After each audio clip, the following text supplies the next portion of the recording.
The autumn sun cast long shadows through the stained glass windows of St. Michael's Church, painting the wooden pews in muted ribbons of color.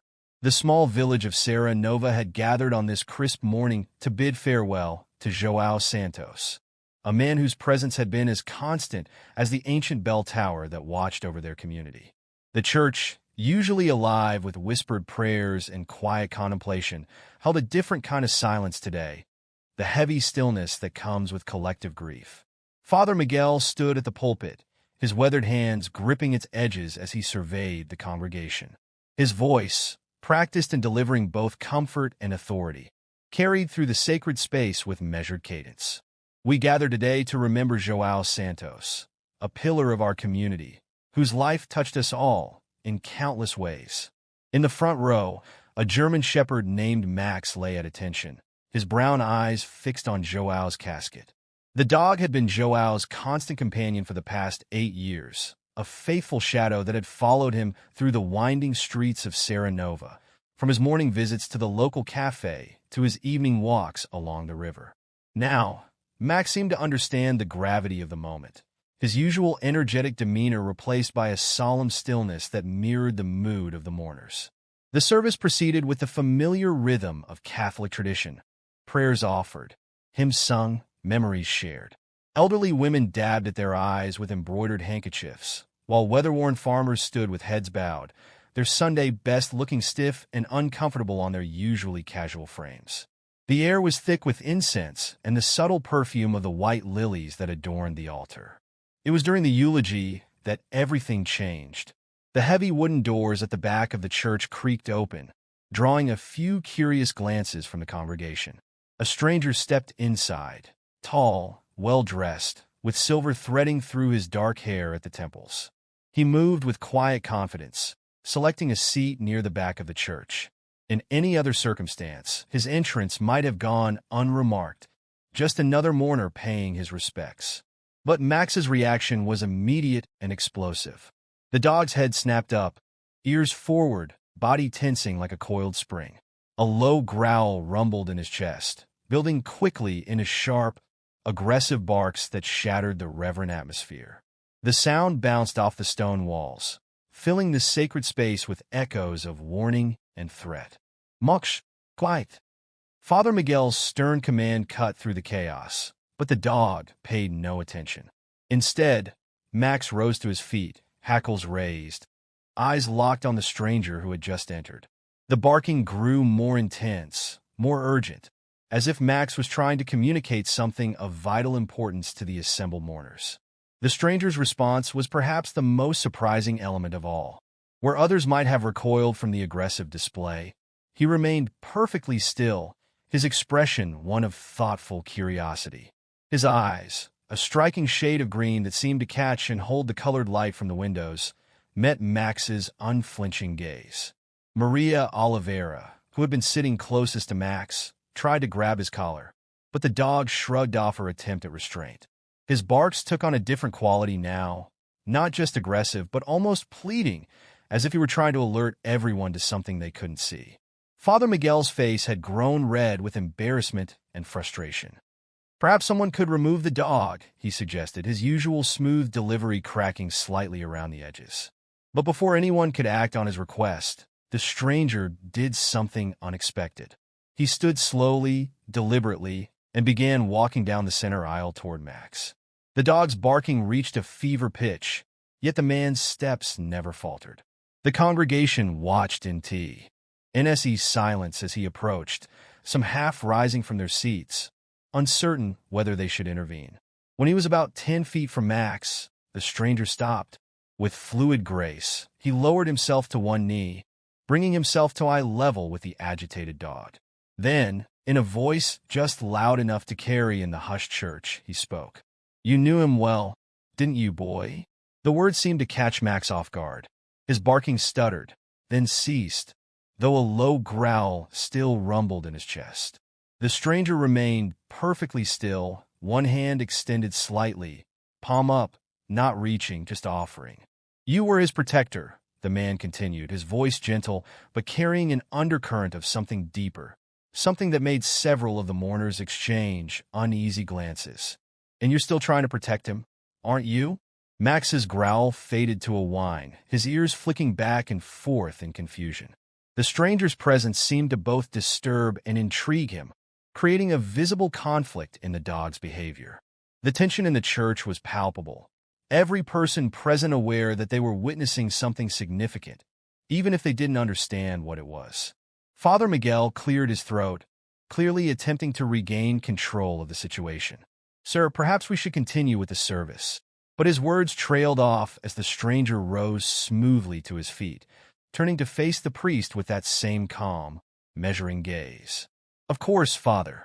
My apologies for the interruption." His voice carried clearly through the church, touched with an accent that no one could quite place. "Please continue with your eulogy for Joao. I'm sure you knew him very well." Something in the way he emphasized those last two words made Father Miguel's face tighten almost imperceptibly.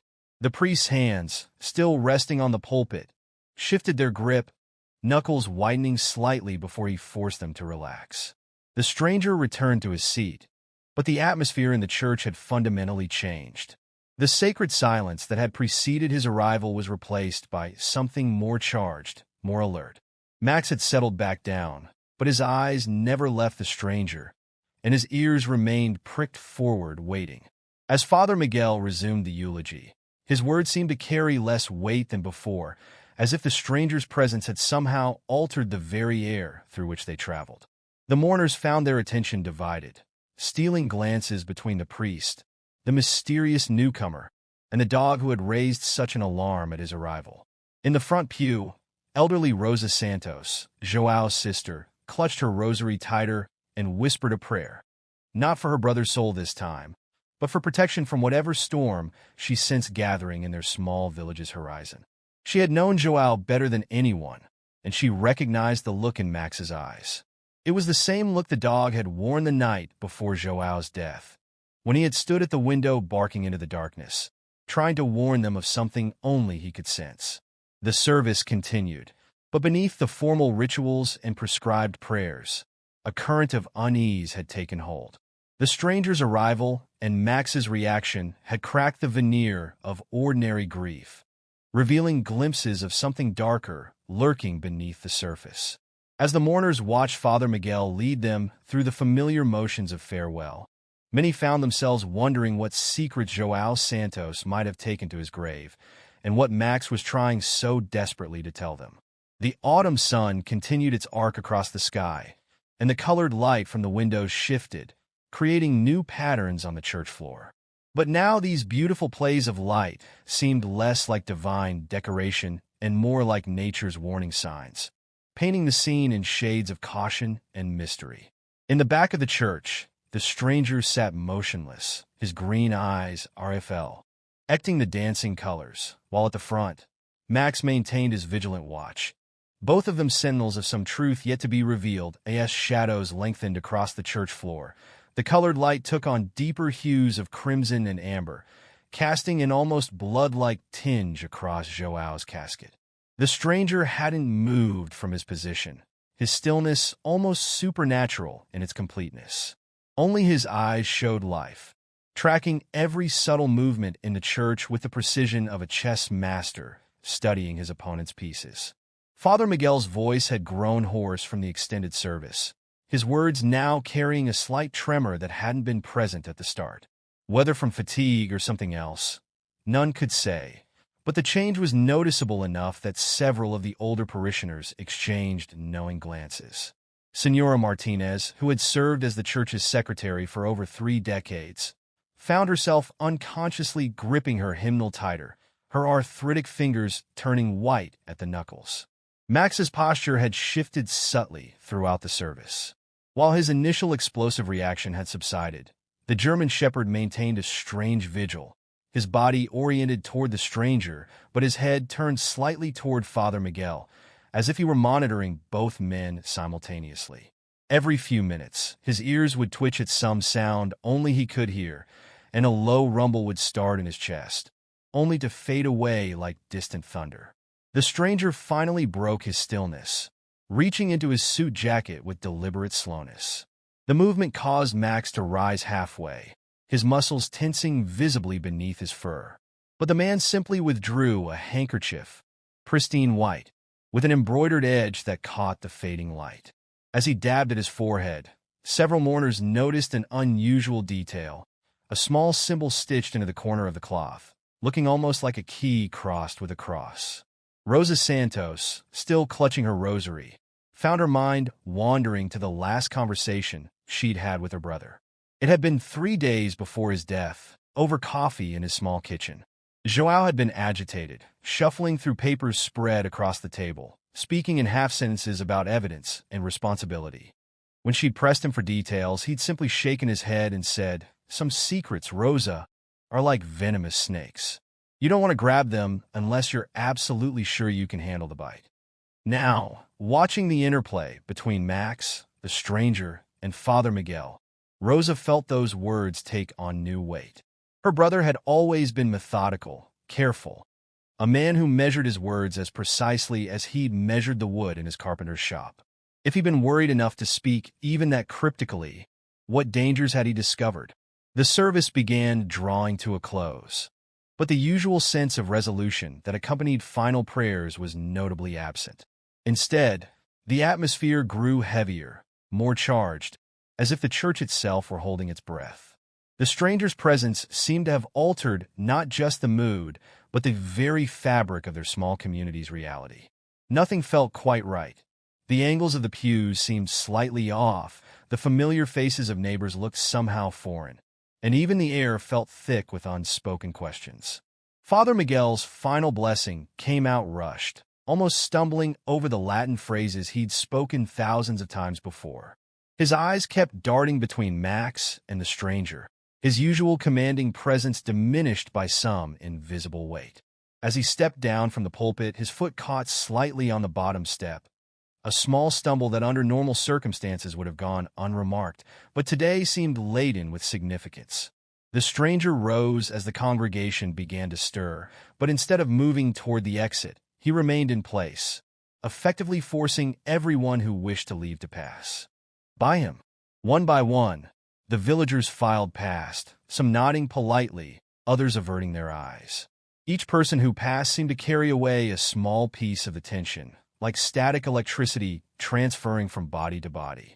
Max watched this procession with military alertness, his eyes never leaving the stranger. When Rosa finally rose to leave, leaning heavily on her cane, the dog moved to follow her but stopped suddenly, his head snapping toward the altar. Father Miguel had disappeared through the side door, the one that led to the church's private offices and storage rooms. The sound that followed, a metallic clang, like a filing cabinet being closed hastily, echoed through the now nearly empty church. The stranger's lips curved into something that wasn't quite a smile. He turned slightly, his green eyes meeting Rosa's tired gaze, and for a moment, she saw something in them that made her breath catch. Recognition? Understanding? Or was it something closer to vindication?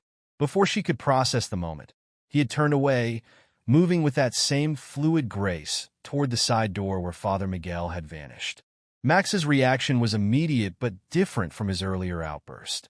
Instead of barking, he let out a single, low whine, a sound so filled with meaning that it seemed to carry the weight of every secret João had taken to his grave. The dog looked at Rosa, then at the strangers retreating back, then back at Rosa again, as if trying to communicate something of vital importance. The colored light from the windows had dimmed to purple and deep blue, the sun setting behind the church's western wall. As Rosa stood there, torn between following the stranger and heading home to the safety of familiar routines, she felt the weight of her brother's last words pressing down on her shoulders. In the deepening shadows of the church, with Max's whine still echoing in her ears and the stranger's footsteps fading down the corridor, she realized that João's funeral had not marked an ending at all.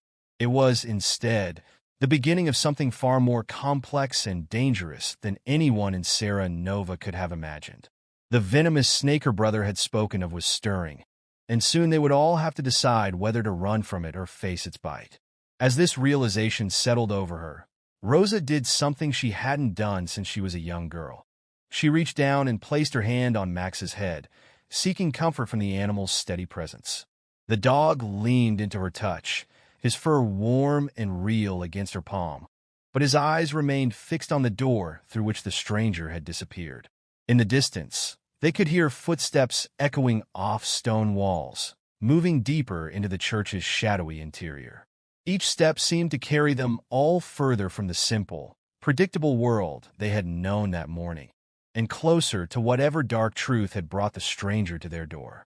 Do you want me to continue with the next section, maintaining this level of detail and atmosphere while advancing the plot? The echoing footsteps faded into silence, leaving Rosa and Max alone in the deepening twilight of the church's main chamber. The last rays of sunlight retreated from the stained glass, replacing the warm colors with the cooler hues of early evening.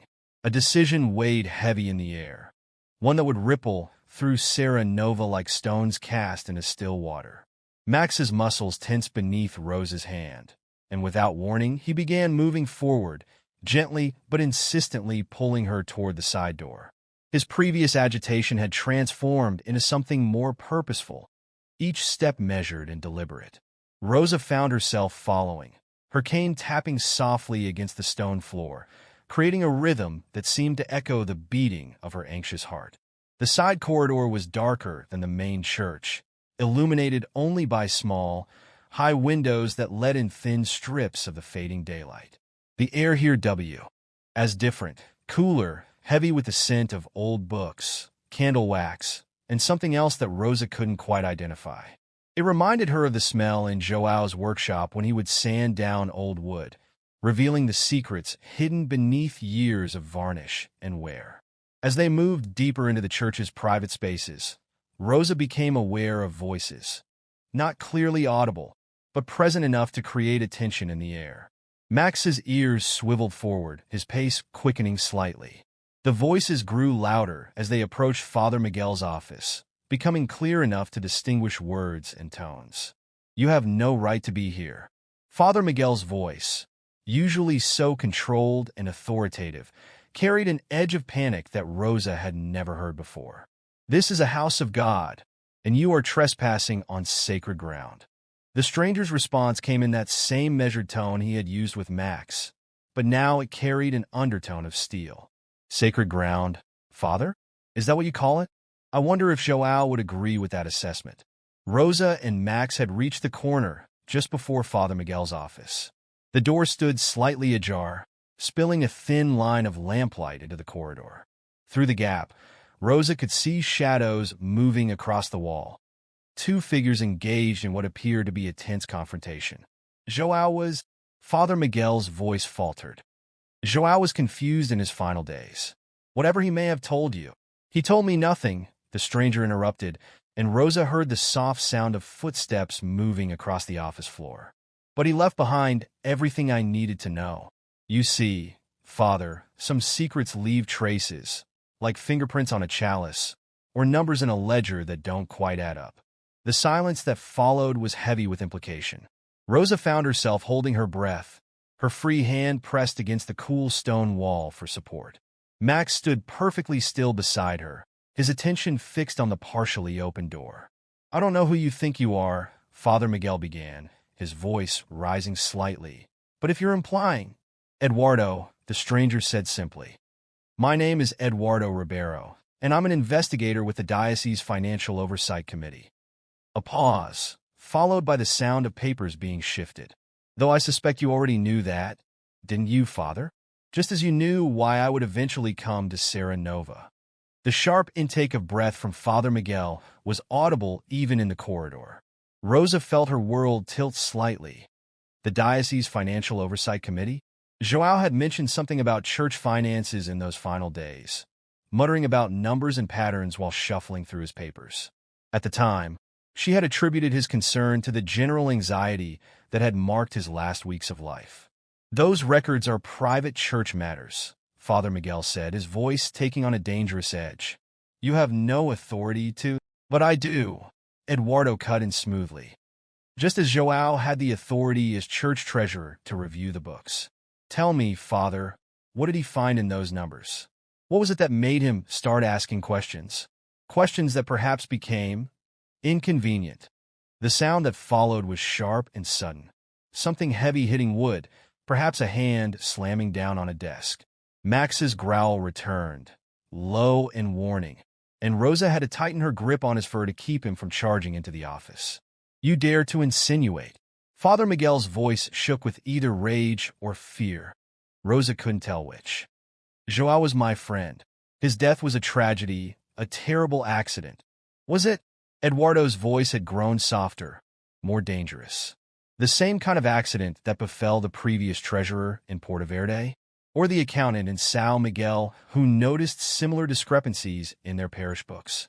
You've moved around quite a bit in your career, Father Miguel. Always just after unfortunate accidents or sudden deaths." The silence that followed was absolute. Even Max's growl had subsided to nothing, as if the dog too was straining to hear what would come next. Rosa's mind raced, trying to process the implications of what she was hearing. Joao's peculiar behavior in those final days, his cryptic warnings, the papers he had been so carefully examining.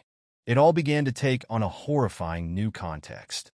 The sound of a drawer opening broke the silence, followed by the rustle of paper and the metallic click of what might have been a lock. Father Miguel's voice, when it came again, had lost all its priestly warmth, replaced by something cold and calculating. "You understand nothing," he said. "The church requires sacrifices. The money serves a greater purpose." Joao couldn't see that. He was too rigid, too bound by his simple ideas of right and wrong. Sometimes the path to heaven requires difficult choices. Difficult choices? Eduardo's voice had gained an edge of controlled fury. "Is that what you call embezzlement and murder, Father? Difficult choices?"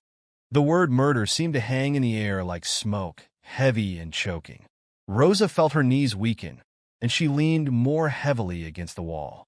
Max pressed against her legs, offering silent support, his eyes never leaving the door. The next sound was unexpected, a laugh from Father Miguel, but not his usual warm chuckle. This was something broken and desperate, a sound that belonged in confessionals and nightmares, not in the sacred spaces of a church. "You have no proof," he said, the words coming out between bursts of that terrible laughter. "No proof at all, just theories and coincidences. And soon, very soon, you'll understand exactly why Joao's accident was necessary." The subtle change in the priest's tone made Rosa's blood run cold. She heard movement within the office, the scrape of a chair, footsteps on the wooden floor. Max's muscles bunched beneath her hand, and she knew with sudden certainty that something was about to happen, something that would shatter the last remnants of Sarah Nova's peaceful facade.